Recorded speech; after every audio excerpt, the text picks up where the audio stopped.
Hi, everybody. Okay, so I am here today and we are going to be talking about the schwa. And I know what you're thinking. The what?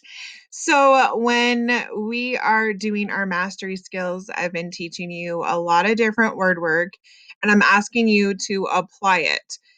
And as we're reading our different books, there's a lot of different times that the rules and the different skills I'm teaching you, there are words where it just doesn't match what I've taught you. And that's where today's the schwa is going to come into play. So, what exactly is the schwa? What is it? It's the most common vowel sound. So it's any vowel can actually make a schwa sound. And our vowels, remember, are A, E, I, O, and U. And we know that they make two different sounds, a long and a short vowel sound. Um, but when it's the schwa, it has like a weaker sound. It sounds like ugh.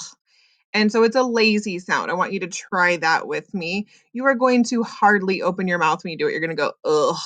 Go ahead and give that a try. Ugh. And it's found in the unaccented syllable. We're going to talk a little bit more about unaccented syllables here just in a second. But I want you to take a look at the three words at the bottom here. So we learned a little bit about open and closed syllables. Actually, we've done a lot of work on open and closed syllables earlier before. And we know that if a syllable ends with a um, ends with a vowel, it's going to make that vowel, it's going to make that syllable open. So that vowel is going to be long. It's going to say its name. So in this case, we would see a, bay. And then right here, I see that it ends in a consonant. That's going to make that vowel short, or at least it should. I see a little mark above it. So I think that might make it not right. So this should be a short vowel O. It should say ah, ah, ah. So this should say k, on, con. This word should say bacon, bacon.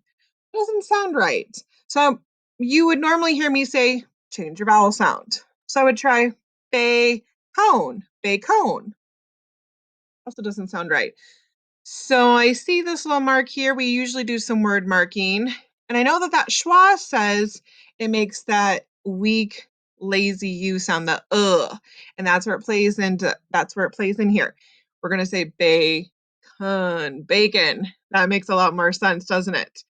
I'm going to come over here and take a look and same thing. I see it's a closed syllable right here because there's a consonant. So it's going to be a short vowel A. It's going to say am, cam, and I see that mark here. So I would want to see that it's a closed syllable. I would want to make it say short vowel, edge, l, cam, l. Doesn't make sense. Wouldn't make sense for cam, eel, cam, eel. So I know that it's going to make that schwa, ul, cam, ul, camel. Makes more sense. So we're starting to already see a pattern here. We typically know our patterns of our long and short vowels based off of open and closed syllables. And we're seeing that then when our rules that we learn don't work for us, it's very confusing because you know that the vowels make sounds. But what do we do then when it doesn't work? So that's what the schwa is. If you're trying your different vowel sounds, it's going to make that ugh lazy sound. So I told you before, it's found in the unaccented syllable. And you may be asking yourself, what is an unaccented syllable? Let's talk about that. So, um, it's another word for accent or stress. And it's not the kind of stress like you're worried about something. Um, in English, it's stress is a timed language. So we know that there are words and they have syllables. Syllables are parts of words. So the stress or the accented, and there's unstressed or unaccented syllables. Just kind of the length or the emphasis that we put on words. So there's different lengths on words. And so we stress or we put length on different syllables of the words. So let's take a little bit closer look at that. So where do we find the schwa? Said they are on the unaccented syllable. So the schwa is found in the unaccented syllable. But where exactly is that? So we're going to look. We know it has to be at least 2 syllables. And I'm taking a look at this word up here, and it's telling us read these words and listen for how the stress changes the sound of the whole word.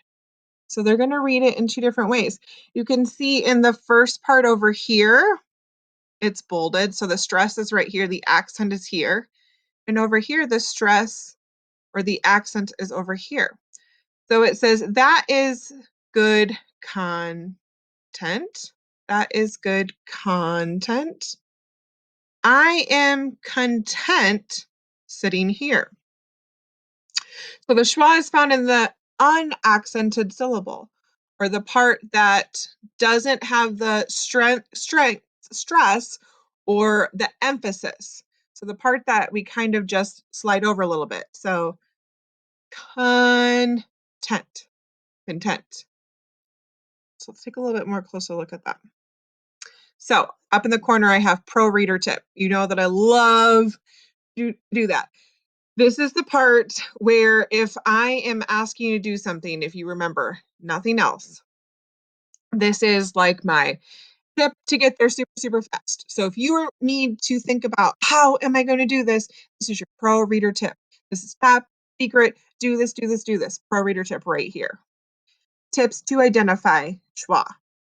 So you know your long and short vowels. Long vowel sound says its name.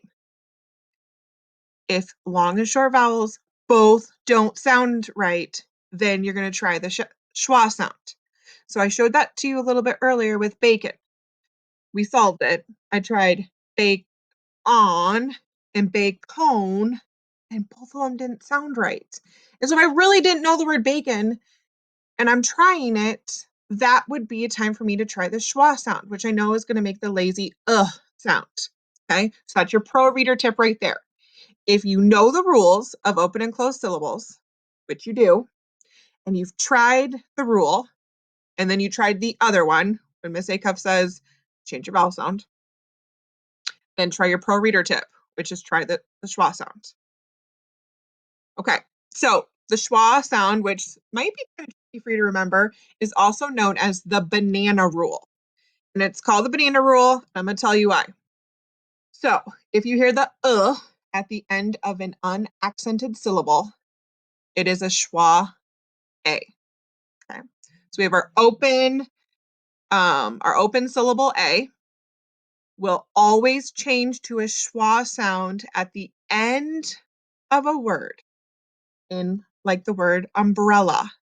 So you see over here, it actually ends in an A, but when we say it, it sounds like So umbrella.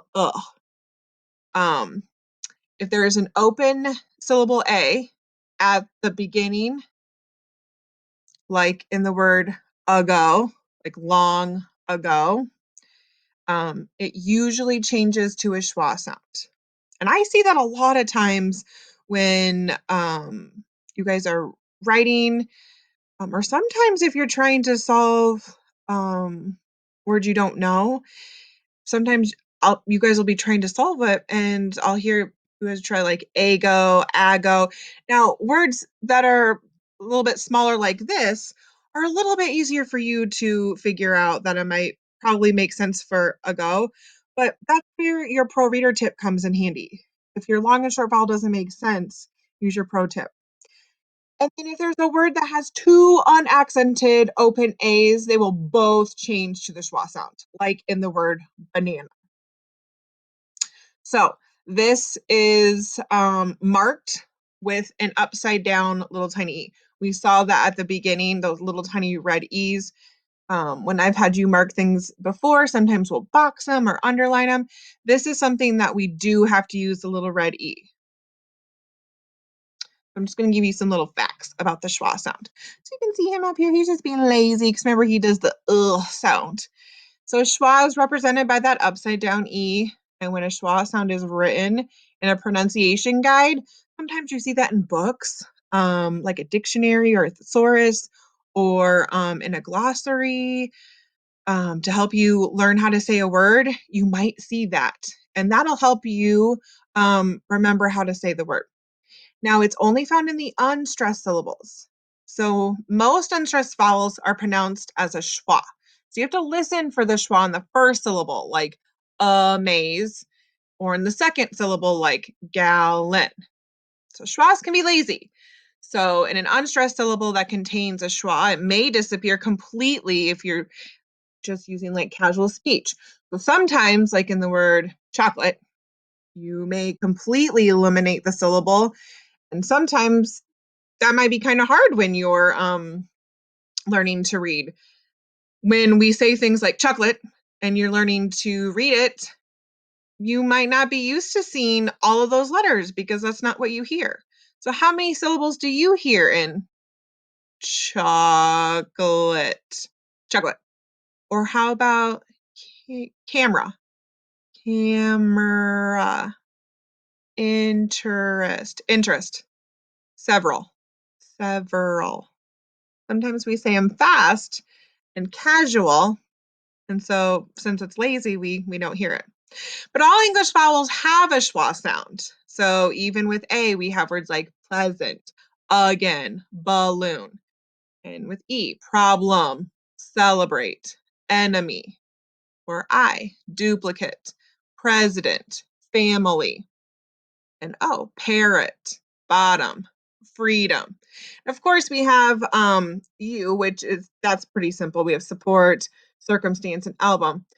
And then we do have Y. So we know that sometimes Y uh, is a vowel sound. And so we have words like syringe, and that will make the sound as well. So sometimes we do see it as a vowel sound. So just keep that in mind that sometimes it will also use that as a vowel, as a schwa sound. Okay, so now it's time for us to put this into application. So you are going to be getting a PDF version of this Sheriff Schwa. Um, and from there, you need to do a couple different things. So you can print it and circle the schwa sound. Then you can take a picture of your work. You can either email it to me, Mrs. Maynard, or Mrs. Frohline. Just make sure you circle it. So like this first one here is adept. So we know that it doesn't say adept or adept. It says adept. So you'll want to make sure that you're using your rules. Think about your open and closed syllable sounds, and do your pro reader tip. If your short vowel sound doesn't make sense, your long vowel sound doesn't make sense, then try your schwa sound.